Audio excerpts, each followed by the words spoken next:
Bagira neza imitima barimo.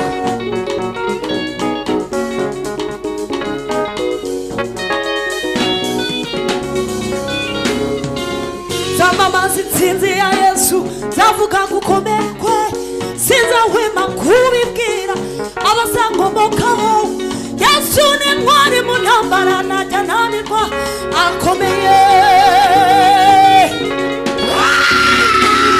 Igitinyiro cye cyuzuye muri isi yose, nta muntu n'umwe wabasha kumugira inama. Ibyo yategetse byose birakwiriye, akomeye. Zamamaza intsinzi y'umwami, zavuga gukomera kwe, kandi sinzahwema kubibwira abazangomokaho. Yesu ni intwari mu ntambara, ntajya ananirwa, arakomeye. Igitinyiro cye cyuzuye muri isi yose, nta muntu n'umwe wabasha kumugira inama. Ibyo yategetse byose birakwiriye, arakomeye. Zamamaza intsinzi ya Yesu, zamamaza intsinzi ya Yesu, zavuga gukomera kwe, sinzahwema, sinzahwema. Yesu ni intwari mu ntambara, ntajya ananirwa, arakomeye. Igitinyiro cye cyuzuye mu isi yose, igitinyiro cye cyuzuye muri isi yose, nta muntu n'umwe wabasha kumugira inama. Ibyo yategetse, ibyo yategetse, arakomeye. Twongera rimwe, zamamaza intsinzi ya Yesu, zamamaza intsinzi ya Yesu, zavuga gukomera kwe, kubibwira abazamugoka. Yesu ni intwari y'intambara, ntajya ananirwa, arakomeye. Igitinyiro cye cyuzuye, igitinyiro cye cyuzuye muri isi yose, nta muntu n'umwe wabasha kumugira inama. Ibyo yategetse, ibyo yategetse, arakomeye. Tujya kuriba Imana ngo gukomera n'imbaraga ni ibya Yesu, gukomera n'imbaraga ni ibya Yesu, cyubahiro no kunesha nabyo ni ibye, tagiriro n'iherezo n'ubiteka, arakomeye. Gukomera n'imbaraga, gukomera n'imbaraga ni ibya Yesu, cyubahiro no kunesha nabyo ni ibye, tagiriro n'iherezo n'ubiteka, arakomeye. Turirimbane ngo igiteye ubwoba cya nijoro, igiteye ubwoba cya nijoro nikizantera ubwoba. Yarafashe bazamwidura n'ibirimi by'umuriro, igiteye ubwoba cya nijoro nikizantera ubwoba. Yarafashe bazamwidura n'ibirimi by'umuriro. Ubu ngenda twiga ndasenya kubw'izina rya Yesu, yakomeye. Twajya dusubiramo ngo igiteye ubwoba cya nijoro, igiteye ubwoba cya nijoro nikizantera ubwoba. Yarafashe bazamwidura n'ibirimi by'umuriro, igiteye ubwoba cya nijoro nikizantera ubwoba. Yarafashe bazamwidura n'ibirimi by'umuriro. Ubu ngenda twiga ndasenya kubw'izina rya Yesu, yakomeye. Turakomeye, turakomeye, turakomeye, turakomeye, turakomeye, turakomeye, turakomeye, turakomeye, turakomeye, turakomeye, turakomeye, turakomeye, turakomeye, turakomeye, turakomeye, turakomeye, turakomeye, turakomeye, nibitsindwa, turakomeye, turakomeye, turakomeye, nibitsindwa, turakomeye, turakomeye, nibitsindwa, turakomeye, turakomeye, turakomeye, nibitsindwa, turakomeye. Amashyi kwa Yesu twakira Prophete mu izina rya Yesu.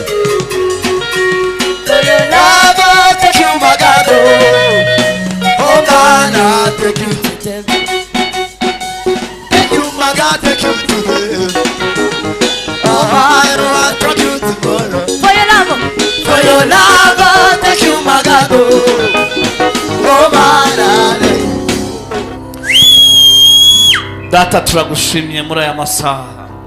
Hallelujah. izina ryawe turishyize hejuru mwami komeramo Yesu amashyi umwaki akira kubaho kuri mwana komera Yesu amashyi nanone teramo haleluya celebrate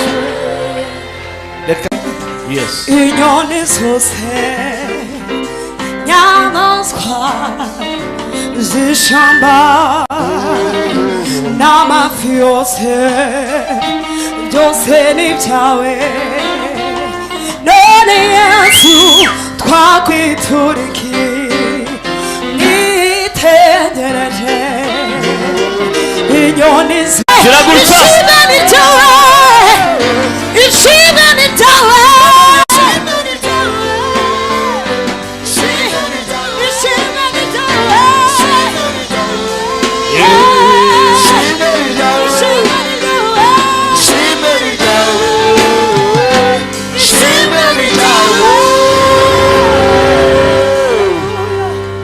haleluya dukomere Yesu amashyi reka twicarire Imana ibaho umugisha abakozi b'Imana ishimwe ni ry'umwami Yesu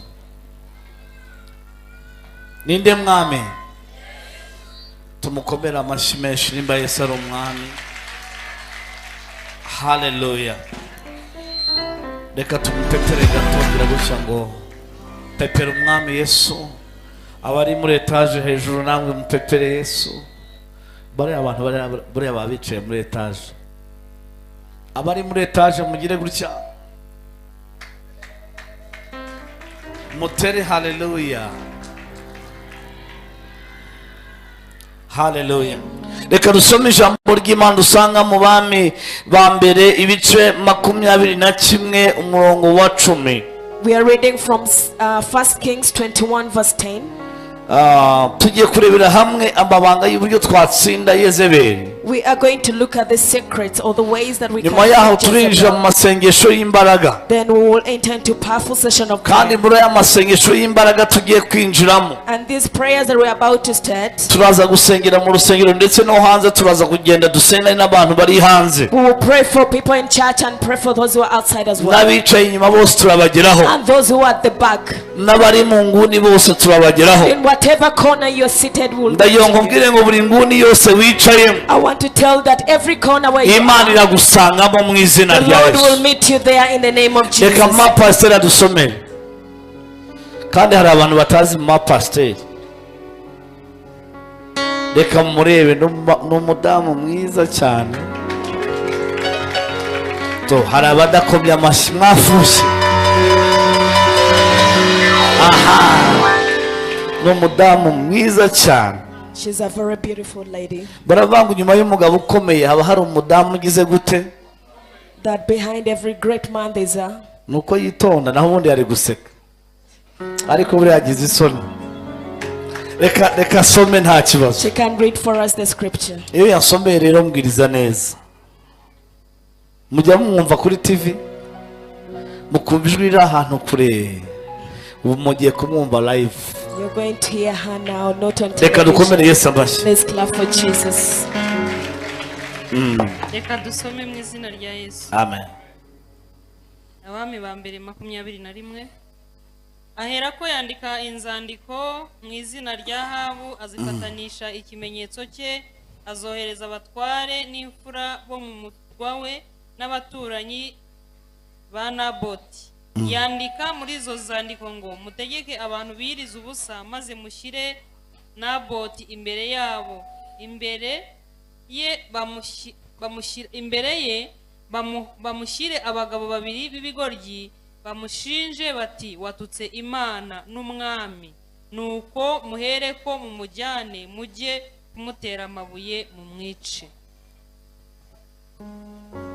Reka duhe Imana icyubahiro. Let's give glory to God. Iyo tuvuze Yezebeli, when we talk about Jezebel, abantu bamwe ntago babasha kumenya ibyo turi kuvuga. People don't understand what we are talking about. Hari umushiti wanjye ejo wabonye shizeho teme ivuga ngo ejo tuzarwanya umwuka wa Yezebeli. There is one of my friend when I said that today we'll be fighting against the spirit of Jezebel. Kuko kuri posta hariho umudamu turi kumwe warakaye ibibazo cyangwa On that poster there is a lady they put there who is angry. arambaza ati none se mushumba Yezebeli ibi ni ibiki mokagira ko uyu mudamu mbona areba nabi. Then they asked me, what does this mean? This woman is so angry. Yezebeli ninde? Who is Jezebel? Yezebeli ni iki? Who is Jezebel? Arashushanya iki ku itorero ry'uyu munsi? What does she represent in the church of today? Ni gute dushobora kumurwanya? How can we fight Ese against her? kuki tumurwanya? Why should we fight Kuki against her? turwanya uyu mwuka ukorera muri we? Why should we fight against this spirit operating Reka in duhe us? Imana icyubahiro. Let's give glory to God. Inshuro nyinshi tuvuga abadayimoni, Many times we talk about demons, tukongera tukavuga abazimu, then we talk about demons, tukongera tukavuga abarozi, then we talk about witches, tukavuga amajini, we talk about demons, tukavuga amahembe. we talk about all those kinds of Ariko hari witchcraft. undi mwuka mubi cyane ukomeye, But there is another spirit, kandi uyu mwuka and that spirit, urusha indi myuka yose ubushobozi. it is more powerful than any other spirit. N'uwo bita ngo ni umwuka w'abantu. It is the spirit of humans, Umwuka w'iki? the spirit of humans, Umwuka w'abantu. or the spirit of people. Ngira mugeze ngo n'umwuka w'abantu baho. Tell your neighbor that even the Hari spirit igihe of twiruka people. abadayimoni bo mu There kirere, are times when we cast demons abadayimoni bakiruka, and the demons will run away. ariko umwuka w'abantu But the spirit of people, ni umwuka, it is a spirit. kuwirukana bisaba izindi mbaraga. It will require you to have another level of power to Kubera cast it yuko out. Because uyu mwuka this spirit, nawo uri mu bantu bacunguwe na Yesu ku it musaraba. is among us the people who are delivered or saved by Jesus Christ. Hari n'igihe wirukana ngo mu izina rya Yesu, Times when you say in the name of Jesus ukabona uyu mwuka uragukanuriye cyane. and you see this spirit looking at you. Ko niruka abadayimoni bo mu nyanja bakagenda, I've cast out marine spirits. ko nirukanye abo mu birunga bakagenda, I've cast demons out and they've ko nirukanye umwuka w'urupfu ukagenda. I've cast out the spirit of death and Uyu mwuka w'abantu the spirit of people. bimeze bite? How does it Uyu operate? mwuka w'abantu rero This spirit of people, ni umwuka it is a spirit ushobora kukurwanya that can fight against you ugacanganyikirwa, and it will confuse you. ariko nanone But again, ni umwuka umenya it is a spirit that you ugasenga and you pray ukamburwa imbaraga. and it will be rendered powerless. Nubona abantu bakurwanya When you see people fight against you, ntukabarwanye. don't fight back. Umwuka w'abantu The spirit of people, utsirirwa mu cyumba cy'amasengesho. it is defeated in the room. Nubona abantu bagusebya, When people are embarrassing you, ntukajye kwisobanura don't try to explain yourself kuko utari uhari bagusobanya. because you are not there when they are talking Ushobora about you. kwisobanura You can explain yourself. ugasanga urisobanyije neza, You find yourself you're adding more to ariko it. twahaye Imana icyubahiro. Let's give glory to Tugire God. icyo duha Imana icyubahiro. Let's give glory to God. Umwuka w'abantu The spirit of people, bakora inama ari batatu, they gather when they are three bakakugambanira ukava mu kazi. and they fight against you and you leave the Umwuka job. w'abantu The spirit of people, bakora inama they have a meeting bagasenya ubukwe bwawe. and they destroy your wedding. Umwuka w'abantu The spirit of people, bakora inama they have a meeting, bagatuma ubukwe bwawe butagira gute. they will cancel your wedding. Iyo babiganiriye When they discuss about it bagashyira hamwe imbaraga, and they put hands together, hari ibintu babloka, there are things they hinder. hari ibintu batuma bitabaho. There are things they hinder and they don't happen. Duhe Imana icyubahiro. Let's give glory to God. Njye nibaza impamvu I usually wonder why. umunsi Yesu yinjiraga kwa Yayiro The day Jesus entered in Jairus' house agiye kuzura umwana we Yayiro, to resurrect his child, yasanze abantu bari mu kiriyo he found people mourning. baje kwa Yayiro kurira. They came to his house to mourn. Yayiro, Then they wondered tubabajwe n'umwana we that we wapfuye, are sorry for your child you've tubabaranye died. nawe, We are in pain with you. kubera yuko Bibiliya ivuga ngo Because the Bible says Imana ntireba nk'uko abantu bareba, God doesn't see the way people do. Yesu areba mu mitima yabo. Jesus sees and looks into their hearts. Aha, duhe Imana icyubahiro. Let's give glory to God. Tugire gutya. Let's give glory to God. Hari abifuza yuko urangira baguha amazi ugotomere,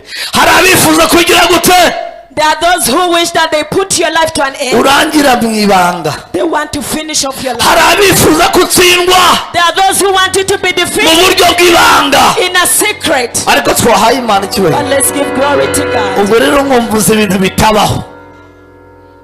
Bene se wa Yosefu The brothers of Joseph, bamugiriye ishyari. they were jealous of him. Naguhaye umwanya ngera ugotomere nta kibazo. Ubundi njye Imana yampaye moteri ishobora kubwiriza amasaha 5 ntaranywa amazi. Duhe Imana icyubahiro. Hallelujah. Ariko noneho bagiye kunzanira banzanira ntuza cya kindi kinini cyane.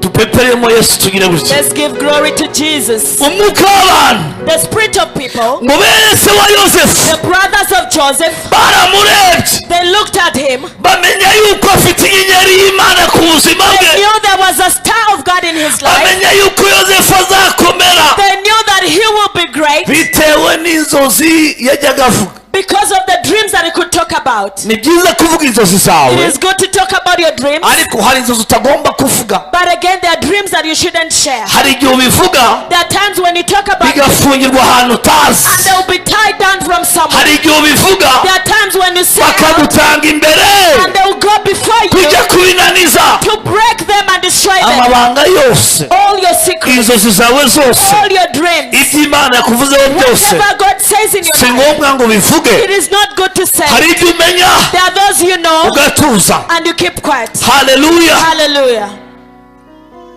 Hari igihe uzamuka There are times when you rise ukaba umuntu ukomeye and you'll be a great person kandi ukijijisha. and you pretend like you're Biba not. bigaragaza yuko It shows that uri umwe mu bantu bazagera kure you cyane. are among those people who will be going far. Umunsi The day Esteri yabaga umwamikazi, when Esther became a queen, niyo tariki amateka ya Moridekayi yarahindutse. that was the day that the history of Mordecai changed. Yari se wabo, He was the uncle. niwe wamureze.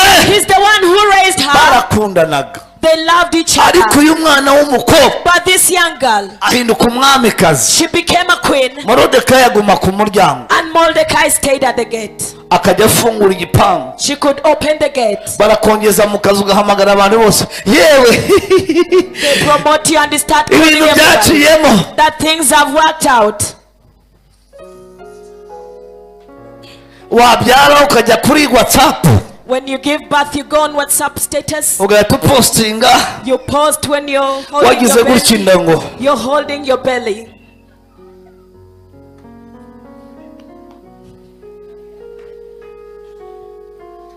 umugabo akaza nk'iyagatera ngo mwo. Reka duhe Imana icyubahiro. Let's give glory to God. Siko ibintu byose babivuga, You shouldn't speak about everything. siko ibintu byose babishyira You hanze, shouldn't say each and everything. ariko twagize tugaha Imana Let's icyubahiro. give glory to God. Hari igihe twirukana abadayimoni bo mu nyanja There are times when we cast out marine spirits. tukavuga ngo fire. Then we say fire. Dayimoni rero ntabwo zidutwara umwanya munini, Those demons won't take us time. kuko dufite authority hejuru ya buri mudayimoni n'umuzimu wese. We have authority over each and every demon. Ariko mwene so, But your brother, your brother wakuremo na dayimoni, that has been used by the demons, bisaba gusenga no gutuza, it will require you to pray and you become. ariko twahaye Imana Let's icyubahiro. give glory to God. Rata mwebwe muhura n'abantu beza. I think you usually meet good people. Haleluya. Hallelujah. Twongere duhe Yesu icyubahiro. Let's give glory to God. Haleluya. Hallelujah. Wabona fiance When you get a fiance, ukajya kuri WhatsApp ngo batasema batachoka. they will go on WhatsApp, they will speak and get tired. Nyuma y'iminsi ngahe After some days, bakamushaka, they will look for that fiance. bakavuga ati uriya mukobwa ni umupfumu nta nubwo araguza ahubwo araragura. They will say that young lady is a witch doctor or a Ejo witch. bundi They are- ugasubira mu yitatu, You will go back praying. wakwicecekeye Why can't you be quiet? bakazajya kubona bakabona urimo urahitinga bakumva amakuru yawe And wabigezeho. they will just hear about your news when you're already there. Ariko Imana ihabwa icyubahiro. But praise be to Jesus. Yezebeli rero, This Jezebel, uyu mwuka mubi wa Yezebeli, this evil spirit of Jezebel, uyu mwuka mubi wakoreraga muri this Yezebeli, spirit that was operating in mu Jezebel, buryo bw'umwuka, in the spiritual way, buri muntu wese each and everybody, cyangwa umukozi w'Imana wese any servant of God, aba afite umwuka they have a spirit cyangwa se imbaraga imukoreramo. or the power that operates in them. Hari abakorerwamo n'imbaraga yo guhanura, There are those who have the power of prophesying, hari abakorerwamo n'imbaraga yo kwigisha, and others have the power of teaching. hari abakorerwamo n'imbaraga yo kubwiriza kubwiriza, Others have the power of preaching. hari abakorerwamo n'imbaraga ya deliverance. Others have the power of deliverance. Buri mukozi w'Imana wese Every servant of God, aba afite marayika utwikirije ubuzima they bwe, have an angel that is covering aba their afite lives. ubuntu buri ku buzima bwe. They have the special grace over their lives. Hari igihe urota umuntu There are times when you dream of a person, yagusuye mu rugo when they have visited you at ntumenye home, ibyabaye, and you don't know what happened kumva ayo after, mavuta arimo agenderera ubuzima but that bwawe. anointing is coming into your home. Duhe Imana icyubahiro. Let's give glory to God. Hallelujah. Hallelujah. Noneho nanone But again, iyo umuntu adafite umwuka w'Imana, when someone has no spirit of God, aba afite umwuka wande? which spirit do they have? Wa Sofiya, wa Satani. They have the spirit of the devil, Abakozi b'Imana mugire gutya, the servant of God. iyo utari umukozi w'Imana If you're not a servant of God, mwese muri abakozi you b'Imana. are all servants of Ni God. nayo mpamvu mwaje gusenga. That's why you've come to pray. Iyo udakorera Imana rero ukorera Satani. If you don't serve the Lord, that means you serve the devil. Buri muntu rero burya agira umwuka umuyobora. Each and everyone has a spirit that controls you. Nurota uri kumwe n'umusinzi wanyu muri karitsiye uzwi, When you dream when you're with a drunkard in the neighborhood murimo that you know, musabana, and you're sharing and cyangwa chatting, uri kumwe n'umuntu ufite umwuka w'umaraya, or you have someone with a spirit of prostitution, jya umenya ngo watewe, you should know that you are under attack. kuko buri muntu wese afite umwuka umureperezanta. Because everyone has a spirit that represents you. Reka duhe Imana icyubahiro. Let's give glory to God. Umumama umwe yazanye hari umukozi uzana mu rugo, That there's a servant or cyangwa maid umuntu at aba asuye mu home, rugo, or someone visits you at home, mukabona umugisha cyangwa umuvumo you get a blessing through that person or a curse bitewe n'umwuka umwambaye. because of the spirit that is covering that Uyu person. mumama This lady, yakiriye umukozi mu rugo iwe, she got a maid at her home. kuva iryo joro akajya arota arimo arwana n'ingwe. Ingwe murayibona? From that night she could dream fighting with a leopard. Kumbe hari ingwe yari yinjiye mu nzu iwe ije muri wa mwana Instead they had a leopard that had entered in her house through the maid. uwo mama turimo dusenga When we were praying, twirukana umudayimoni, casting out the demon, Imana iraduhishurira the Lord revealed us, dusengera umukozi we. and we prayed for her maid. Twari muri veye mu rugo iwe nimugoroba, We were in the overnight at her home. dayimoni avuga ngo ndi umwuka w'ingwe, Then the demon said that I'm a spirit of a leopard. naje guteza akaduruvayo muri uyu I muryango, came to cause confusion in this ariko town. murambonye ndagiye. But you've realized who I Buri muntu am. rero agira umwuka umuyobora, nicyo nshaka kugira ngo twumve mbere ko dutangira kujya mu ijambo. Everyone has a spirit that controls you. That's what I want us to understand. Niyo mpamvu Petero umunsi yakomangaga, That's why when Peter knocked that day, amaze kuva gufungurwa, when he was released from prison, baravuze ngo wasanga atari Petero ahubwo ari marayika we. they thought that maybe it's not Peter but his angel. Buri muntu agira marayika w'umucyo, Each and everyone has an angel of light. nk'uko hari n'abagira marayika w'umwijima. Others have the angels of darkness. Uyu mudamu Yezebeli rero This lady Jezebel, yari afite imyuka itanu yamuyoboraga, she had 5 spirits that could control her life. cyangwa se dayimoni eshanu Or zamukoreragamo. 5 demons that could operate in her life. Ariko twahaye Imana icyubahiro. Let's give glory to God. Hallelujah, Hallelujah. hallelujah. Hallelujah. Yari afite imyuka itanu yamukoreragamo. She had 5 spirits that were operating in her life. Umwuka wa mbere wamukoreragamo The first spirit that was operating in her life, wari umwuka wo kurwanya abakozi b'Imana, it was a spirit of fighting against servants of God. kubera yuko we yaramyaga ibigirwamana. Because she could worship idols. Yari umudamu w'umwami Ahabu, She was the wife to Ahab. ariko yari afite umwuka But again, she had a spirit urwanya abakozi b'iki b'Imana. that could fight against the servants of God. Ariko twahaye Imana icyubahiro. Let's give glory to God. Uyu mudamu This lady, yirukanye umugabo bita Eliya, she sent away a man called Elijah. yaramubwiye ngo ngiye kukwica nkubagire ibisiga. He said that I'm going to kill you and slaughter you for the eagles. Umugabo wahagaze igitondo kimwe agahamagara umuriro ku gicaniro ukamanuka. The man who stood and called on the fire of the Lord and appeared on the altar. Uwo mugabo wahagaze igitondo kimwe akavuga ngo imvura izagwa ari uko mbivuze, imvura igahita ihagarara. A man who stood and said it will rain after I've commanded it, and it stopped. Uyu mudamu aramumenesha. And this lady attacked him. Turabisanga mu bami ba mbere We find it in cyangwa se ba kabiri ibice 9 umurongo wa 30. 2 Kings 9 verse 30. Aramumenesha ariruka. And he was sent away. Ako twahaye Imana icyubahiro. Let's give glory to God. Arahunga, He ran away. He escaped. ateza ibintu bine mu bakozi b'Imana.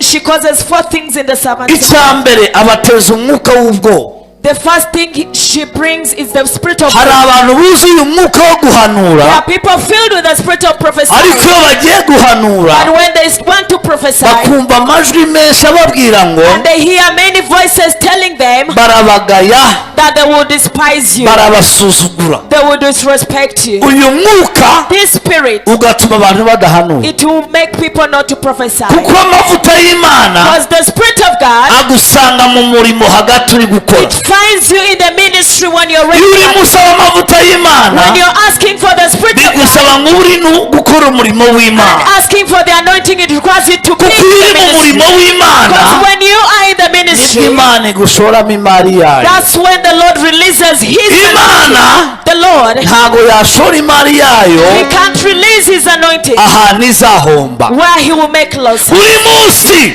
Every day, wumva ibirwa ngo jya gukorera Imana you hear the voice telling you, go and ariko suffer. ntumenye uburyo bivuyemo But you don't know how you don't ntumenye uburyo bikuvuyemo You don't know how you end. ugahora wirebera abakozi b'Imana You always watch the servants of God. ugahora uvuga abakozi b'Imana You always talk about them. uriya mukozi w'Imana uriya That servant of God, uriya ufite amavuta y'Imana he has the anointing of God. haleluya Hallelujah. ariko ukaba udashobora guhaguruka But again, you can't stand. iki ni cyo gihe cyawe This is your time guhaguruke for you to stand up utsinde uwo mwuka and defeat that ukorera Imana ya Aburahamu na serve Isaka the Lord of Abraham and Isaac. iki ni cyo gihe cyawe This is your time utsinde uyu mwuka for you to defeat that uvuga spirit ubutumwa bwa and Yesu speak the gospel of ariko Jesus. tuhaye Imana icyubahiro Let's give glory to God. ikindi uyu mwuka Another thing that is uyu mwuka dangerous, uteza ubwoba this spirit causes fear. vanga ubwoba Say fear. vanga ubwoba Say fear. umuntu abimbwa akabizira yaba n'umugabo akabizira If you're a man, you're judged for that. If you're ugomba guhita icyo uzira mu buzima bwawe you should reject some things in your life. ukorera Imana ukabizira You serve God and they judge you. wakorera Satani ukagira gute When you serve the devil, they will still judge you. ariko icyo nzi kuko Yesu ntabwo uzabizira I know from Jesus you never. yaravuze ngo nuca mu He mazi said that when you go through the nzaba ndi fire, kumwe nawe I'll be with you. hayayayayayaya nuca mu muriro When you go through the ntabwo fire, uzashya you won't be burned. n'ibirimi byawo Even the ntibizagufata won't catch you. icya mbere The first thing, kuko ndi Uwiteka the Lord. icya kabiri Second thing, umukiza wawe you're in the ayayayayayayayaya haguruka stand up. this is your time Iki ni igihe cyawe. this is your time Iki ni cyo gihe iki ni cyawe. igihe cyawe This is your time gukorera Imana to serve the iki Lord. ni igihe cyawe This is your time Imana ihabwa icyubahiro for ku the bwawe Lord to be glorified iki for ni you. igihe cyawe This is your time izina ry'Uwiteka rihabwa for the icyubahiro name of the Lord to be glorified. muri covid ntimwabibonye During COVID, you saw that. ntimwabibonye muri covid Did you see it during COVID? ndabizi yewe hari ahantu bafunze urusengero I know there are places where the churches were closed down. hariya reka ndebe kubavuga kubera impamvu z'akazi bagize gute They closed down churches. covid yaraje urusengero barufunga barishyiramo akabari They closed down churches and built a bar. abaruyoboraga nibo ba protokoli bo baseriveri muri ako kabari Those who were leaders in that church are the bar attendants there. reka duhe Imana icyubahiro Let's give glory to God. duhe Imana icyubahiro Let's give glory to God. igihe cyose Anytime uzakorera Imana that you will serve God, bazakurwanya they will fight against ariko you. n'umuko Yezebeli But that is the spirit of Jezebel. nuhanura When you prophesy, bazavuga ngo wavanye Imana ikuzimu they say that you're getting spirits from the devil. nudakorera mu mbaraga You don't work in the spirit. bazavuga kuri fake They will pastor say that you are fake. ariko igihe kirageze Time is now gukorera Imana to serve the Lord. bakuvuge neza Speak good about bakuvuge you. nabi Speak good ukorera umwami Yesu serve God. Hallelujah. mwumva urakorera Imana I feel that you're serving mu God. bushomeri korera Imana Unemployment, mu serve butunzi God. korera Imana Prosperity, serve mu gihe God. cy'ibitero korera Imana Tax, serve God. mu gihe icyo ari cyo cyose No matter what the system korera is, Imana mu izina ryanjye serve God in the name of from where you Jesus. receive power Ntabwo nakiriye imbaraga. Imana irimo iravuga ngo The Lord is saying igiye kurekura imbaraga that is going to release His power zirenze zigeze kuboneka that is beyond what has ever been kandi izo released. mbaraga And those powers, zije ku itorero they have come upon the church. ntabwo izo mbaraga zizasanga amatungo Those powers will not make hari imbaraga y'Imana igutegereje the power of God that is waiting That is byerekanirwe muri wowe to manifest through you. kugira ngo imirimo y'Imana The works of God hishurirwe mu buzima bwawe. revealed in your life. Duhe Imana icyubahiro. Give glory to Hari God. imbaraga ndimo ndazumva, There's power I can feel. hari amavuta ndimo ndayumva. There's anointing I can feel. Iyo dusomye Bibiliya And we read the scriptures. tukareba itorero rya kera, And we look at the old church. ryari itorero ry'imbaraga, It was a powerful church. ry'imirimo n'ibitangaza. The works and wonders of Ariko God. uyu munsi But today, urajya mu rusengero urwaye, you go in the church when you're sick. bagusengera urwaye uyu mutwe ugahita urwara malariya, When you're having a headache, you end up having malaria. bagushyiraho ikiganza urwaye umutwe When they lay their hands on you, ugataha utsina malariya yazemo you none. start shaking and say malaria is here. Ariko igihe cyageze ngo Imana yihishure. But the time is now for God to manifest. Ikeneye abagabo, He needs men. ikeneye abadamu, He needs women ikorera muri bo. that He will work through them. Duhe Imana icyubahiro. Let's give glory to Gukorera God. Imana ntibirangirira mu To rusengero. serve God, it doesn't end here in church. Ye. Hallelujah. Imana ikeneye abapolisi The Lord needs policemen bambaye umwambaro w'igihugu that are dressed up in the Kandi attire of bagakorera nation Imana. and they serve God. Imana ikeneye abasirikare The Lord needs soldiers bafite inyenyeri that they have kandi standing bagakorera Imana. but they still serve God. Ahantu hose wicaye Anywhere you see, Imana ishobora guhabwa the icyubahiro. Lord can be glorified. Imana ikeneye The abadogiteri, Lord needs doctors, abadogiteri doctors bakira abarwayi neza, who will come sick bakababwira ngo and tell them ngiye kukuvura, that I'm going to treat ariko you. Yesu But Jesus niwe ufite ijambo rya is nyuma. the one who will find you. Yesu niwe uri bugukize. Jesus is the one who will. Imana ikeneye n'abaganga buzuye umwuka. These doctors who are filled with the Spirit. Duhe Imana icyubahiro. Let's give glory to Tugire God. gutya gatoya. Let's give glory to Jesus. Imana ikeneye abakozi The Lord needs ahantu hatandukanye, different mu places, mirimo itandukanye, different mu jobs, mirimo y'igihugu, ministries, mu isoko, in the market, abashoferi, drivers, abakozi bo mu rugo all the housemaids, buzuye umwuka wera. through the Holy Spirit. Umukozi wa Namani A servant of niwe now, watumye ibibembe bimuvaho. the one who made leprosy. Ndasenze ngo Imana ivane ibibembe byawe. And may God remove that leprosy. Ndasenze ngo Imana ivaneho intambara zawe. Remove your battles. Ndasenze ngo Imana ikuzure. The Lord fill you. Fangwa you receive power. Fill you, Baraga. Teramo haleluya wakire ayo Shout mavuta. hallelujah. Imana ikeneye abavoka The Lord needs lawyers. bajya guca imanza buzuye umwuka They wera. will go to the court when they're filled with the Haleluya. Hallelujah. Imana ikeneye abadamu mu rugo rwabo The Lord needs housewives bavuga ubutumwa bwiza. that will speak the goodness of God. Imana ikeneye abagabo mu rugo The rwabo Lord needs husbands bigisha abana babo n'urugo rwabo that will teach their children iby'ubwami bw'Imana. of the kingdom of God. Tugeretse duhe Imana Let's icyubahiro. give glory to God. Haleluya. Hallelujah. Witinya Don't be afraid gukorera Imana. to serve God. Uyu mwuka wa Yezebeli The spirit of Jezebel, winjiye muri Eliya it entered into Elijah uramwahagiza. and confused him. Eliya arirukanka And he ran away ajya kwihisha munsi y'igiti, and he went to hide under a tree. abwira Imana ngo abahanuzi bose barapfuye, And he said that all the prophets have ngo died. none nanjye barahiga ubugingo They are bwanjye. also fighting against the Lord. Iramubwira ngo hari abandi 7,000 They said there are 1,000 batarapfukamira Bayali. that haven't knelt down for Baal. Hari imbaraga hafi yawe There's a power beside nubwo you. utari muzireba. You can't see them. Hari ubutsinzi hafi yawe, There's victory beside hari you. ukunesha hafi yawe There's victory around nubwo you. utari mubireba, You can't see it. ariko ndimo ndumva intsinzi y'Imana hafi yawe. Ndimo ndumva hafi yawe, I feel so close to hafi yawe. you. So close to you. Hari amaboko, There's hands. fiyanse yarakubenze. Your fiancé left you. Hari undi fiyanse Imana izanye, And the Lord is bringing another. abantu bakuvuyeho. People are rejected. Hari abandi bantu beza, There are other good people. ntabwo abantu bose ari babi. Not all people are Ndimo bad. ndumva ngo hari ibindi bihumbi bingahe. Other 7,000. Nini staya for beniginima. Hallelujah. Imana ya Abrahamu The Lord of Abraham igiye kuboneka mu buzima is going bwawe. to manifest in your Imana life. ya Abrahamu The Lord of igiye Abraham kuboneka muri famiye yawe. manifest in your family. Imana ya The Abrahamu Lord of Abraham iragaragaye muri aya masaha. seen it right now. Teramo haleluya wakira ayo mavuta. Hallelujah. Uyu mwuka wa Yezebeli The spirit of Jezebel ni umwuka ugenzura cyangwa se ukontorora. It is a spirit that controls or monitors. Reka pastor dusome Abami ba kabiri 2 Kings. ibice 9 n'umurongo wa 30. 2 Kings chapter 9 verse 30. Ko tugiye gusenga mu kanya abantu bakuzura imbaraga. We are going to pray and people will be filled with Umuntu the witeguye power. kwakira amavuta atarimo hallelujah. Who is ready to receive the anointing? Yes. Amen.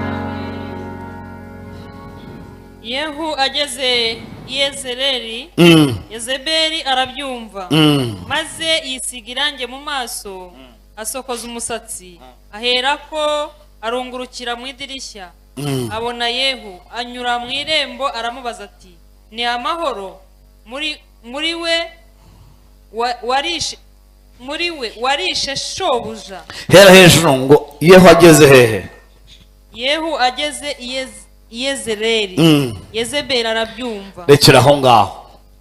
Uyu mwuka urakontorora. This spirit can monitor. Umwuka ukontorora abantu. It's a monitoring spirit. Babona telekomande.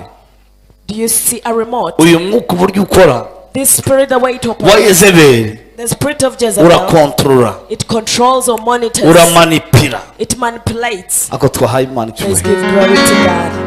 Kugira ngo So that utabasha kugira ikindi kintu utekereza. you don't think about anything else. Kugira ngo So that utabona umwanya wo gusenga. you don't get time to pray. Hari abantu birwa bari mu bintu byinshi. There are people who are distracted by many things. Umwanya wo gusenga gasenga yayo. And when it comes to pray, you start to, Aragazira rya Yesu. you pray as you yawn. Birukana Yesu wiya Yesu cyane. Birukana Yesu mu masengesho yawe. You're casting out Jesus in your Mu prayers. izina ryande.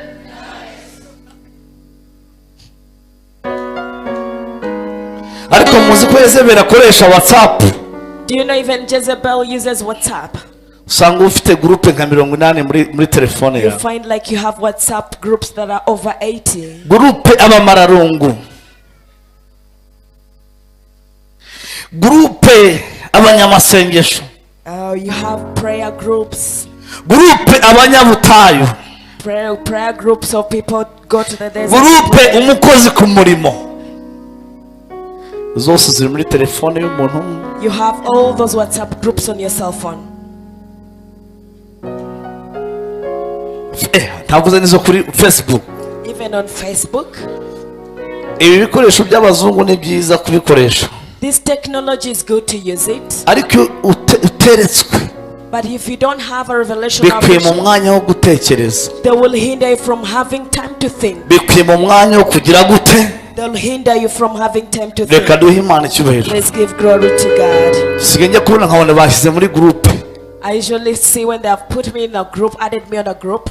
Groupe abinginzi. Prayer, a group of intercessors. Ntuzi uwayitangije icyo yaragamije. I don't know who started it, what was the reason. Ntiyanaguhamagaye ngo akubaze. They didn't even inform you before they created Itamvamo it. niruka. I just leave the group. Groupe abakomisiyoneri. Nazo zirahari. There are those kind of groups of as well. None se ubu ngubu Now, uzamenya umwanya wo gutekereza ku byawe how will you get time to think about byo mu yourself, muryango wawe. about your family? Ubone umwanya wo gutekereza uburyo uzagera ku bintu runaka. Then you think about how you get time to think about how Ubone much you umwanya wo gusenga. Then you get time to pray. Ujye muri groupe y'abakomisiyoneri. Then you go in those groups. Ujye muri groupe y'aba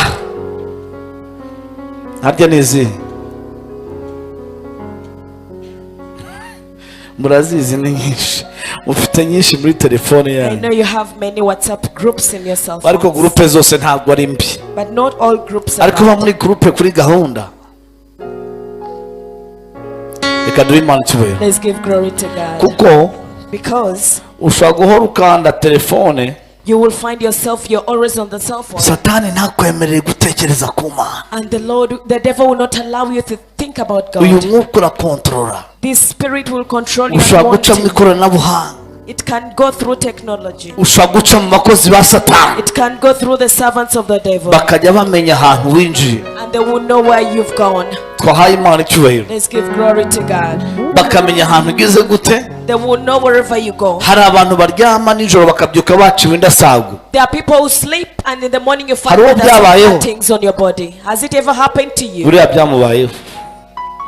Akaryama akabyuka asanga bamuciye iki. You sleep and you find some cuttings on your Indasago. body. There are some cuttings on your body. Abarozi bakihuza n'amaraso yawe. The witches will connect themselves with your blood Bakajya bagukontorora kuri telekomande. and will control your life with a remote. Abarozi bakihuza n'ubutunzi abantu b'iwanyu batanze mu bapfumu. And those witches will connect with the properties that your people connect Bibiri ivuga to. iki? What does the Bible say? Bibiri avuga The Bible muri says Habakuki in Habakkuk, ibice bibiri umurongo wa 11 Habakkuk 2:11, ngo ibuye rizatakira ku nkiki.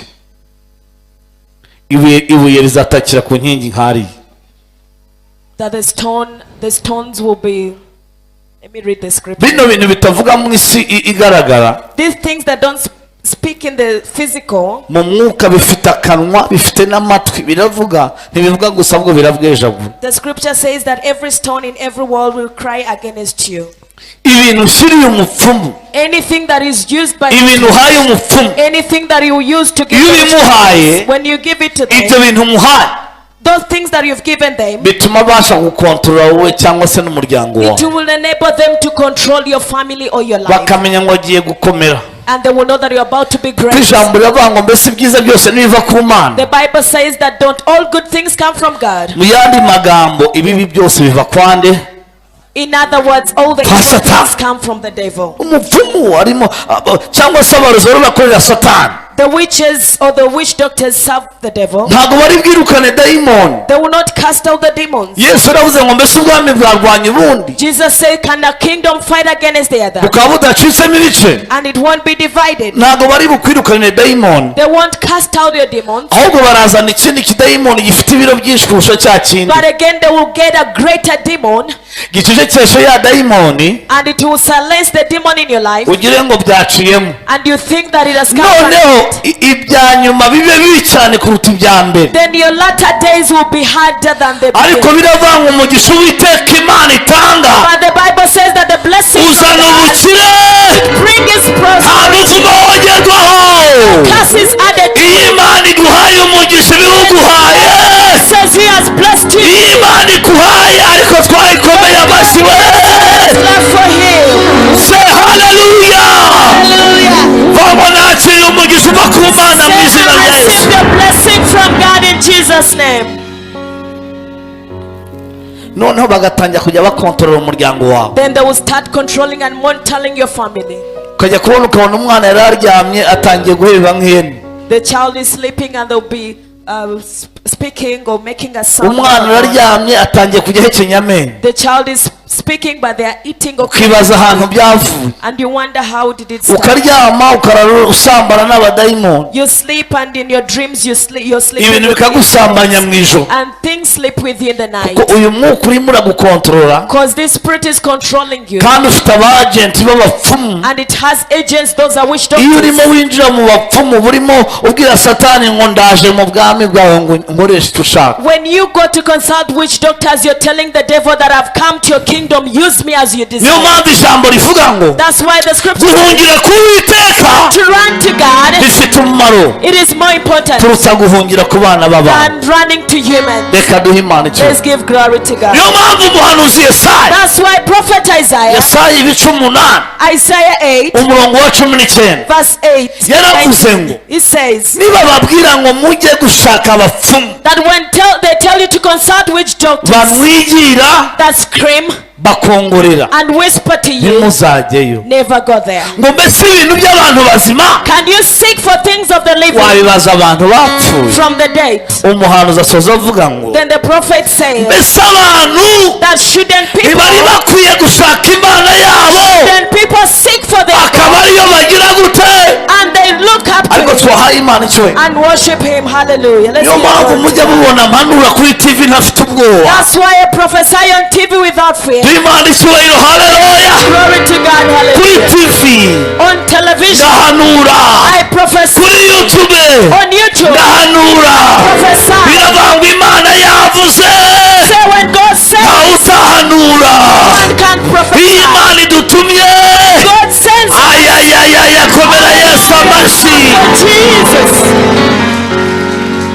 abantu rero bakontororwa n'imyuka There are people who are controlled by the spirits. bagahora batezwa ibintu mu miryango They are bringing attacks in the families. bimwe bakagira ngo ni abarozi babibatumye At times they think that they are witchcraft that was kumbe sent. ni dayimoni zazanywe na se wabo But it is a demon that was brought in by their uncles and kumbe ni fathers. dayimoni zazanywe n'ababyeyi be Because it's a demon that was brought in by their kumbe ni parents. dayimoni yizaniye ubwe It is a demon that they brought in themselves. umuntu akaryama ngo ngo waringuye mu cyobo You sleep and you get scared that you're about to fall in a pit.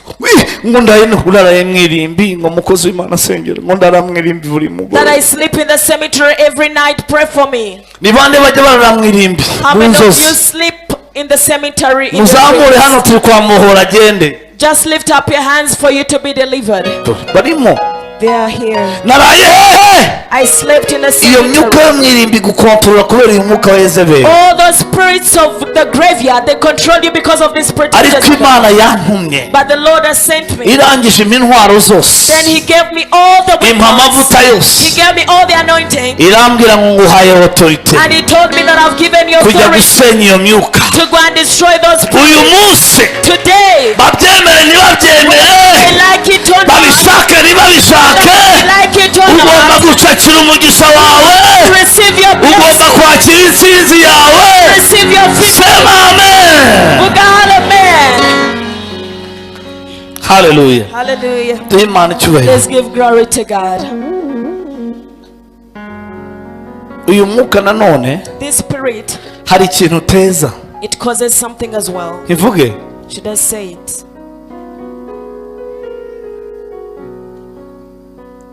uyu mwuka wigira marayika w'umucyo This spirit also pretends to be an angel of light. marayika w'iki The angel of light. abakorinto ba mbere 11 umurongo wa 14 2 Corinthians 11:14. wigira marayika w'umucyo It acts or pretends to be the spirit of light.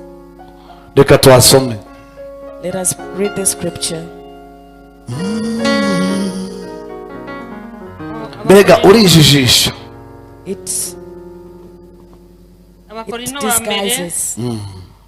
11:14 kamere yanyu ubwayo ntibahamiriza yuko umugabo iyo ahirimbije umusatsi umukoza isoni. haleluya reka duhe Imana icyubahiro Let's give glory to God. peperamo Yesu gatoya Wave to the Lord. uyu mwuka This spirit, wigira marayika w'umucyo it disguises to be the spirit of ukaba the wakwereka spirit of light, and it will show you ibintu mu ishusho itariyo things in an image that is not true. hakaba ibintu wizera There are things that you believe in. hakaba ibintu wakira There are things you receive, ariko atari byo but when they are fake. niyo mpamvu Pawulo yavuze ngo That's why Paul said ngo mwirinde that be careful, kuko satani yigira marayika w'umucyo because the devil disguises to be the angel ariko of tugire icyo light. duhe Imana icyubahiro Let's give glory to God. uyu mwuka wigira marayika w'umucyo This spirit disguises to be the ndaza angel of kuhagera mu light. kanya I will get to that ndiho point. ndavuga ibiranga uyu mwuka I'm talking about kuko tugiye gusenga because we are going to pray. wigira marayika w'umucyo It disguises itself to be the angel of satani light. yigira marayika w'umucyo The devil disguises to be mu the buzima angel bwawe of light. ukigira marayika w'umucyo In your life to disguise to be the ese angel of mwari light. muzi ko n'abarozi banga satani Do you know even the witches hate the devil? mwari muzi ko n'abapfumu banga satani kandi bamukorera Do you know that even witch doctors hate the devil and yet they serve him? iyo mubwiye ngo uri umwana wa satani ahita arakara When you tell them that you're a child of the devil, they get ubu angry. ngubu byarahindutse byahinduye isura Now things have changed. ntabwo bagishaka kwitwa abapfumu bitwa abavuzi ba gihanga They no longer want to be called witch doctors, but they want to be called abandi local noneho doctors. bashatse bibiliya bafite bya bibiliya binini cyane Others have Bibles, they have big Bibles. bakavuga ngo ngo uriya muntu aravura kandi afite na bibiliya And that they say that person can treat you because they even have aravura kandi afite iki they can treat you and they have a abandi Bible. bafite ishapure Others they have a rosary. ngo baza akavuga ishapure They will pray for you and read. ariko or pray twahaye the Imana rosary. icyubahiro Let's give glory to God. akigira marayika w'umucyo They will disguise to be the angel of light. ejo hari umwana wampamagaye Yesterday there is someone who called me arambwira ngo fiyanse we yarahunze and he said that my fiancé Mukozi ran w'Imana. away. Servant of God. ndamwitaba Then I responded umwana arimo sengera that pray for me. dusengera ikihe cyifuzo That what mwana should we pray for? fiance wanjye That my fiancé, yarahunze he ran away. yagize iki He ran away. yahunze iki se Why did he run away? ngo baramuhanuriye That they prophesied to ngo him. baramubwira ngo nahunga ava ahantu atuye And they told him to leave where he's living. ngo kuko Because ngo ashobora gufata umukobwa ku ngufu that he can rape a lady. ngo bakamufunga And they put him to ngo jail. none ahantu ari Now where he's staying ngo now, no kurya even eating, ni ikibazo it's a problem.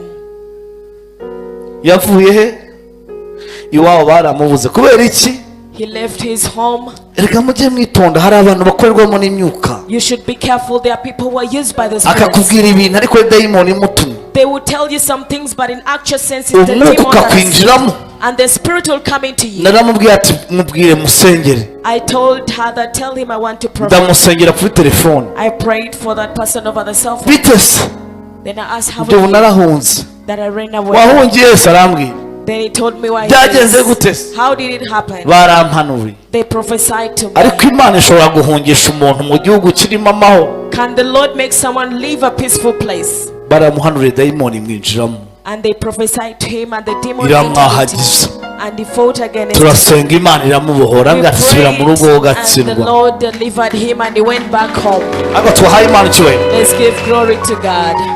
hari umugabo umwe There is a man, sindi bumuvuge I will not mention his name. nimujya no gusenga mujya gusengera ahantu hazwi When you go to pray, go to a place where musengane n'abashumba muzi ko ari abashumba and you pray with pastors who are known that they are pastors. muzi ko bafite amavuta y'imana batumwe n'imana Those that you know that they were sent by God and they have this abashumba bemewe n'itorero pastors that are accepted by the ko church. biravuga ngo icyo muzahambira mu isi muje Because the kizahambira Bible says that whatever you tie on earth, it will be tied in heaven. abantu itorero ryashyizeho ubushobozi Those people that have been chosen by the abantu church, igihugu kizi those people that are known in the nation, abantu bose muhuriye mu butayu anybody that you meet when you go to pray, muzi ahantu bavuye you don't know where they came from, ufashe nimero ya telefone you get their cell phone numbers. mu muhanda On the streets, ati ntumwe n'imana they are sent by God. wamenya ari he wasanga ari nyirasafari nayo yitwa Maybe imana it's a demon that is called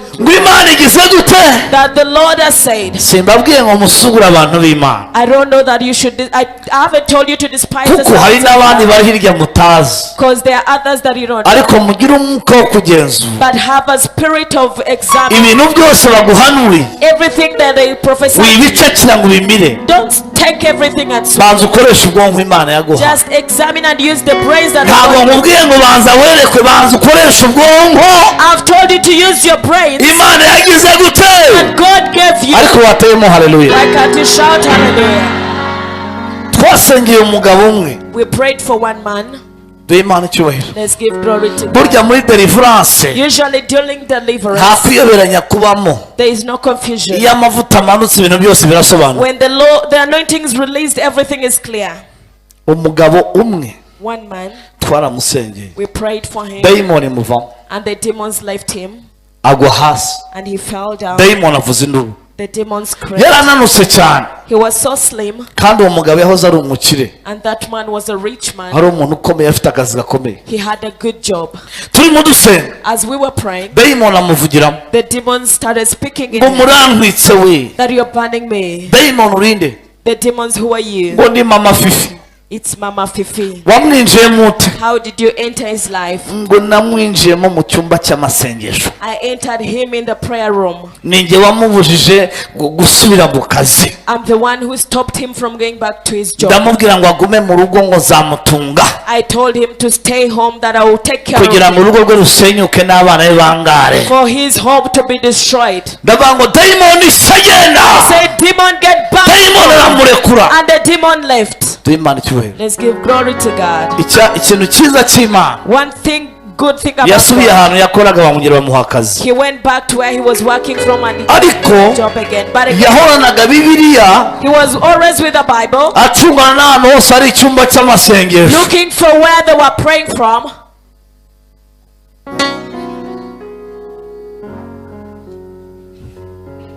nuko dayimoni yagize gute? The demon had taken over his life. Abandi baravuga ngo muture mu rusengero, muture mu nzu y'Imana. Others say give an offering in the house of God. Kabyanga. And you reject. Kandi muhura n'ababwira ngo mugiye gupfa mutange ibitambo. When they tell that you are going to die, give a sacrifice. Utukuramo nari mwisogisi ati ntapfa mwokagira Imana. You will get even whatever money you hid somewhere. Ariko iyo babivuze mu rusengero atura mu pastor n'umunyamitwe. But when they say it in church that hari abanciyeho paritse imodoka ahantu nka saa 12. there are those who saw me somewhere. Ngo shanguriya mu pastor yankuyemo ngo ni hatari kabisa. That pastor has taken my money. He's a very tough one. Reka duhe Imana cyubahiro. Let's give glory to God. Tugire gutya duhe Imana cyubahiro. Let's give glory to the Uyu Lord. mwuka n'uyu munsi urahari. This spirit is still there till today. Hari abantu bari mu nzu y'Imana. There are people in the house of bitirirwa God amazina y'Imana. that are referred to the children Babuza of abantu God, kwinjira mu bwami bw'Imana. that hinder people to enter into the kingdom of Umuntu God. akavuga ngo nimba ari kuri yabakizwa. Someone will say that if that's how they get saved, Sinzakizwa. I will never be saved. Sinzagira gute? I will never be saved.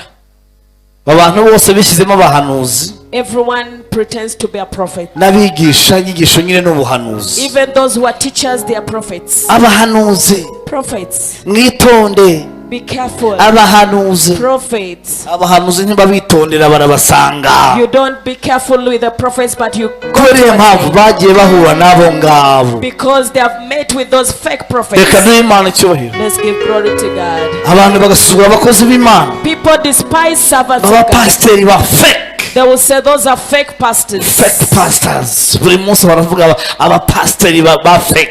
They will say fake pastors. Suko abapasiteri ba fake. It's not that all pastors are fake. Nuko hari abafake babinjiyemo. It's because there are those who are fake that came. Bafite ahandi hantu baciye. They came in an image of pastor through Bakinjira mu rusengero. and they entered into the church Bafite misiyo imwe. with one mission Kugira ngo abantu basoke mu rusengero. for people to leave the church, Kugira ngo abantu badakunda itorero. for people to hate the church. Bakorerwamo n'umwuka wa Yezebeli. They work, the spirit of Jezebel operates. Reka duhe Imana icyubahiro. Let's give glory to God. Reka mvuga amagambo make kubera impamvu z'akazi. Let me speak few words because of my. Kuko nabonye ko hari abantu bakorewe deliverance zindi ntavuzwa kubera impamvu z'iminota. Because I saw there are people who were delivered in different way because of time. We can. Dupeperemo Yesu gato Let's tumuhe give glory icyubahiro. to God. Hallelujah. Hallelujah. Hallelujah. Bwira mugenzi wawe ngo Imana ikurinde uwo mwuka. Tell your neighbor that may the Lord protect you from that spirit. Irindi jambo rya kane tugiye gusenga mu kanya. The fourth word that we are about to pray. Uyu mwuka wa Yezebeli This spirit of Jezebel, uteza ubusambanyi. it causes adultery. Ijambo muri Nahumu ibice 3:4. The scripture in the book of Naomi 3 verse 4. Riravuga ngo ibyo byose byatewe n'ubusambanyi. It says that all those were caused by adultery. Bw'amaraya ukabije. Of that which prostitute. Hallelujah. Hallelujah. Ngo wagurishaga ngo amahanga ubusambanyi bwe. That prostitute could sell her prostitution to nations. Reka duhe Imana icyubahiro. Let's give glory to Uyu God. mwuka wa Yezebeli This spirit of Jezebel, uteza iki? it causes adultery. Hari abahungu bamaze kurwara urukebo ariko abangabo bari mu mwuka. Haleluya. Buri munsi agenda akeruka abona umukobwa wambaye umukondo wazi nawe agahita bamaso wazi. There are young men out here, whenever a lady passes by, they have to turn and look at them. Kandi afite igitabo cy'indirimbo. And they Ni have, Yesu wangeze kubu.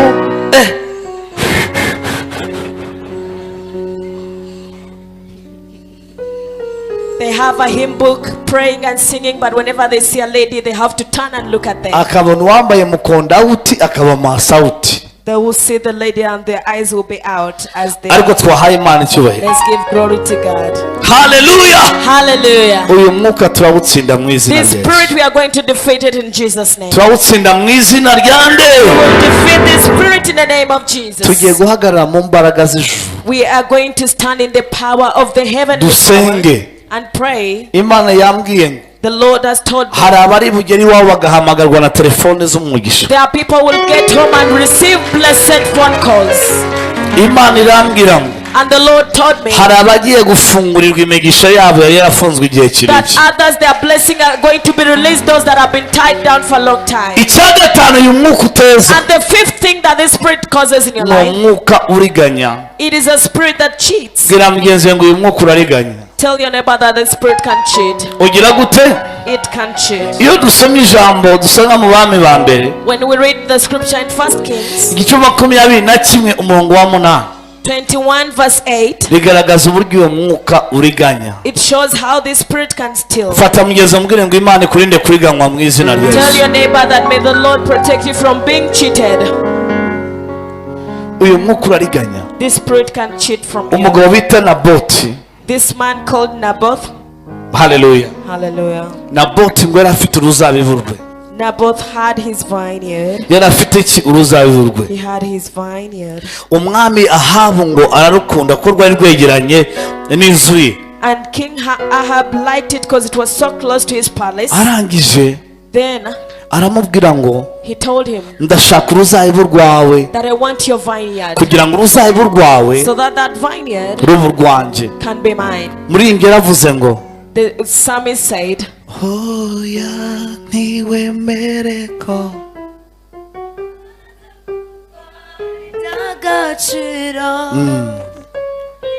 oya niwemere ko ungaza gutwara iby'agaciro.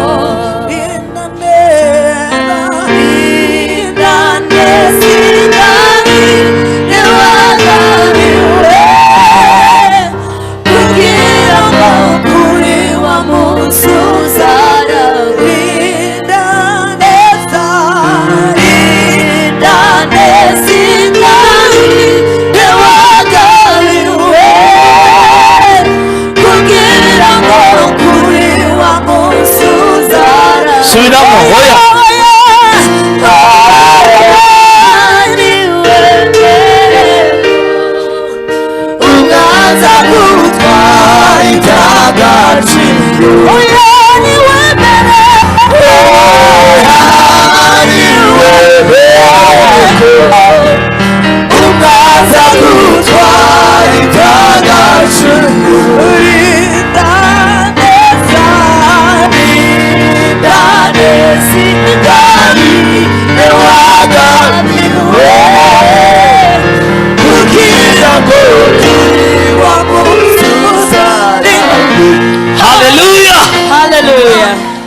uyu mwuka uriganya abantu iby'agaciro byabo. That spirit can steal away your valuable things. Ariko twahaye Imana icyubahiro. Let's give glory to God. Erega iri jambo ni rigari ariko mba ndivuga mu buryo bwihuse kugira ngo mbashe kuribabwira vuba vuba. This topic is wide, but I want to make it brief so that you can have a bit of Naboti Naboth. aravuga ngo ntago ndi bugurisha uruzabibu rwanjye. He said that I won't sell to you my vineyard. Sindi bugurishe gakondo I yanjye. will not sell to you my Ntibikabe generation. ntibikabe. It can't happen. Gakondo muzi icyo bisobanuye? Do you know what that means? Gakondo mu mwuka Your generation in spiritual way. isobanura iki? What does it mean? Reka gato nyasobanura inzozi. Let me tell you about the dream. Ariko abantu benshi iyo bumvise ngo aramya bavugisha kuri radio ngo umuntu uhora arota ajya iwawe buri munsi ngo izo ni karande. Those people who dream when you are in your home place, those are generational. Wasubiye mu cyaro ni iki? When you go back to your village, that is your generational curse. Hari igihe biba ari karande birumvikana. Yeah, at times can be a generational Ushobora kurota uri mu cyumba iwanyu hahandi ahantu runaka You can dream when you're in your home place in a certain ari home, ukabona aho hantu hari umeze nk'imbohe but again you see yourself like in prison. cyangwa urimo urakora imirimo mibi cyane. Or you're doing some things that is not good. Ariko nanone But again, hari ukurota uri iwanyu there is having a dream when you're in your home Imana place. igaragaza ko uhagaze neza mu buryo bw'umwuka. When God is revealing to you that you are standing well in the Ko spiritual Paul way. yaravuze ngo ariko twebweho iwacu ni mu ijuru. Then Paul said that us, our place or our home, Iwacu ni hehe? our home is in heaven. Mwashonje nimutahe. Iwanyu ni hehe? Where is your Aha, home? ndabona muri mu mavuta. You're in the anointing. Ariko twebweho Us, iwacu ni mwijuru. Our home is in heaven. Imana igaragaza ngo uhagaze neza mu buryo bw'umwuka. The Lord is revealing to you that you're in a good position in the spiritual way. Ushobora kurota uri iwanyu mu cyaro Dream when you're in your village cyangwa se kavukire yawe. or in your hometown. Imana igaragaza ko winjiye mu migisha yawe wari waragenewe muri gakondo yawe. When the Lord is revealing to you that you already entered into your blessing. Kuko hari buri muntu afite gakondo ye. Each and everyone has something. Niyo mpamvu Imana yabwiraga Abisiraheli. That's why the Lord told the Israelites ngo muzite kuri gakondo zanyu. that take care of your origin. Buri muntu afite gakondo ye. Each and everyone has an origin. Imana yamuteguriye. The Lord prepared for you. Ariko twahaye Imana Why icyubahiro. can't we give glory to Vango God? gakondo yanjye nawe uzayitwara mu izina rya Yesu. No one will steal it in the name of Jesus. Tera haleluya wakire gakondo yawe. You have to receive your origin. Imana iguhe iki? May the Lord give you. Haleluya. Hallelujah. Zodeba anema.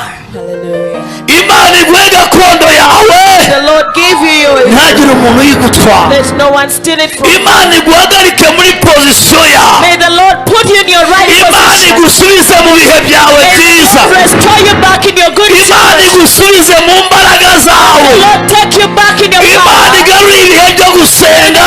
Restore back your time of prayer. Imana igarure ibihe byo kubaha Imana muri wowe. Back your time of Imana igarure ibihe byo gushaka Imana. time of seeking favor. Imana igusubize Restoring muri gakondo yawe. your origin. Haleluya. Hallelujah. Tugire gusa Let's give glory. uyu mwami Yahabu This king Ahab abwira Naboti ngo ndabitwara gakondo yawe. told Naboth to give him his origin, Aramuhakanira Naboti. and he rejected and said no. Imana ikeneye abagabo n'abadamu The Lord needs men and women bakomera kuri gakondo yawe. who stand firm on their origin, Bakomera ku mugisha wawe. who stand firm on their blessing, Bakomera ku by'Imana yabavuzeho. stand on what God said in your Nubwo life. bahura n'ibigeragezo My first challenge bagakomera. is to be strong, Ntibanyeganyege. be shaken, Ntibirukanke. not run away. Bagakomera kuri gakondo zawe. Stand and strong in your Imana origin. iguha amavuta. Lord, give you the anointing. Ukomere muri gakondo yawe. Firm in your Mu origin. izina ryanjye. Name of Jesus. Tera haleluya wakire gakondo yawe. To receive your origin. Ndimo ndabona iyerekwa. I've seen a revelation. So many before. Hallelujah. Hari abantu babuwe gakondo yawe. There are people that origins were So taken. warangije Then after, umwami Yahabu the king Ahab, watashe mu rugo when he got home, ngo bamuha ibyo kurya arabyanga. they gave him food in Bamuha return. icyo kunywa aracyanga. They gave him what to drink in refuse. Umudamu Yezebeli aramubaza ngo byagenze Then bite. Jezebel, the wife, asked how. Aramubwira ngo Then he said mfite agahinda gakomeye. that I have pain. Reka Imana iguhe guteza abadayimoni agahinda. Lord, enable you to bring pain to the demons. Bagira agahinda They'll be sorrowful. kuko waze kurekura gakondo yawe. Give them your origin. Babura amahoro. They lack peace. Yeee. Hallelujah. Teramo haleluya cyane usakuze. Imana iguha amavuta. The Lord anoint you. Atuma umwami Yahabu abura amahoro. The King Ahab. Imana iguha amavuta. The Lord anoint you. Atuma abararakanuye. Make him spend sleepless Reka nights. Ahabu abura amahoro. Ahab lack peace. Ijuru ryishime. May the heavens rejoice. Wabibwiye Yezebeli. When Yezebeli ngo arakara cyane. and Jezebel was angry Aramubwira ngo icyo ni ikibazo cyose. and said that is a simple problem. Aramubwira ngo jewe And he said, hari ikintu ngiye gukora. there is something I'm going to do. Nabwo turi ureba But not both you see. ngiye kumuvanaho. I'm going to remove him. Ni ikibazo cyose. It is a very simple thing. Kandi urakira uzabiburwa. And you receive his vineyard. Ahamagara ngo abagabo b'ibigoryi. And he called fools. Abagabo b'ibigoryi bajya babaho. And they are men who are fools. Arabahamagara She called unto them. ngo abagire inama. She advised Ngo them. arababwira ngo rero And she told them mugiye kwiriza. that you're going to fast. hari abantu bajya mu masengesho badatumwe n'Imana. There are people who are fast, not that they are sent by biravuga ngo God. hari bazahaguruka ariko si Imana izabahagurukije. The Bible says that might arise, but it's not God who has made them hari to. abahagurutse urugamba There are those who arise with a battle ruvuye kuri dayimoni from the demons. ngo hari bazagira gute They might arise. ariko duhe Imana icyubahiro. Let's give glory to God. Imana yambwiye The Lord told me urugamba urwo ari rwo rwose that whatever battle ruhagurukira ubuzima that bwawe is rising against your Imana life, iguhaye kurutsinda. the Lord has given you victory. Imana iguhaye kugira gute God is giving you victory. kurutsinda. Give victory. apanga imipanga She planned, arababwira ngo kandi mumurege ibyaha bingahe. and he said, report him 2 cases. nimba hari ikintu kibabaza mu buzima If there is something that is so painful no in life, kwiregura ibinyoma. it is when you try to explain yourself when there are lies. gusobanura ibintu utakoze. You are trying to explain yourself over something you ni didn't do. wowe Is it you? uhita wumva agahinda kakwishe. If it's you, you feel so uhita painful. wumva ubabaye. You feel so hard. ariko ijambo muri Matayo But the word in Matthew ibice 10 chapter 10 umurongo wa 20 verse 20, riravuga ngo the Bible says, kuko atari mwe muzaba muvuga because it won't be you speaking, ahubwo ari umwuka wa so but it will be the spirit of your Father uzabavugiramo. that will be speaking through you. mu gihe In the time Yezebeli yapangaga imipanga when Jezebel was having all those Imana plans, yari yapanze kurwanira umugaragu wawe. the Lord had already planned to fight for his son. haleluya Hallelujah. duhe Imana icyubahiro. Let's give glory to God. haleluya Hallelujah.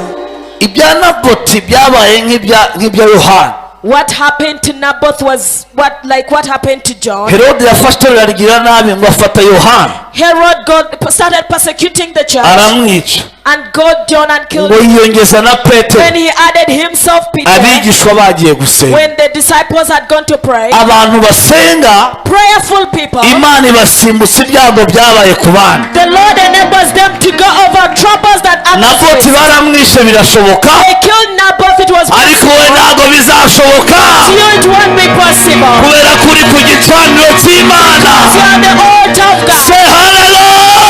Hallelujah. ndasenze ngo Uwiteka kugenderere. I pray that may the Lord come forth for ndasenze you. ngo Uwiteka gufungurira I imiryango. pray that may the Lord open doors for you. ndasenze ngo Uwiteka guhesha I umugisha. pray that may the Lord bless ndasenze you. ngo iby'iwanyu bibwe I pray that whatever was stolen from your family n'ibyatanzwemo ibitambo and whatever was given as a dayimoni sacrifice, yarwanaga ibirekure mu izina that demon that ryawe. was fighting, let it set them umugisha free. w'Imana uze ku biganza May the byawe. blessing of God come upon you. umugisha w'Imana uze ku mibereho May the yawe blessing of God be in your mu life. izina rya nde Jesus' name. reka duheme Imana icyubahiro. Let's give glory to God. haleluya Hallelujah. birakoretse mu izina rya It is Yesu. done in the name of Jesus.